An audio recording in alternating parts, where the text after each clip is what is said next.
জানেন কি, বাংলাদেশের সবচেয়ে সুন্দর সুলতান স্থাপনাগুলোর একটি ছোট সোনা মসজিদে আজ এক ফোঁটা সোনাও নেই।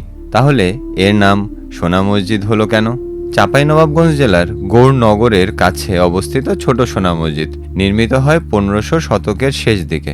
এর নির্মাতা ছিলেন ওয়ালি মোহাম্মদ, আর নির্মাণ কাজ সম্পন্ন হয় সুলতান আলাউদ্দিন হোসেনের শাসনামলে। মসজিদটি বাইরে থেকে কালো পাথরের নির্মিত হলেও ভিতরে ছিল অসাধারণ কারুকাজ। ইতিহাসবিদদের মতে এর গম্বুজগুলোর উপর এক সোনালী প্রলেপ বা গিল্ট লাগানো ছিল। সূর্যের আলো পড়লে পুরো মসজিদটি সোনার মতো ঝলমল করত। সেখান থেকে এসেছে ছোট সোনা মসজিদ এই নামটি।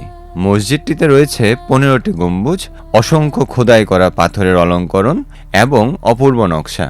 প্রতিটি দেয়ালে ফুটে উঠেছে লতাপাতা, ফুল ও জ্যামিতিক নকশা, যা সুলতানি শিল্পকলার অনন্য নিদর্শন। আরও অবাক করা বিষয় হলো, প্রায় 500 বছরেরও বেশি সময় পার হলেও এই মসজিদের অনেক পাথরের নকশা আজও স্পষ্ট দেখা যায়। সোনা নেই, কিন্তু ইতিহাসের আলোয় আজও ঝলমল করছে ছোট সোনা মসজিদ। আপনি কি কখনো এই ঐতিহাসিক স্থানটি ঘুরে দেখেছেন? মন্তব্য জানাতে ভুলবেন না কিন্তু।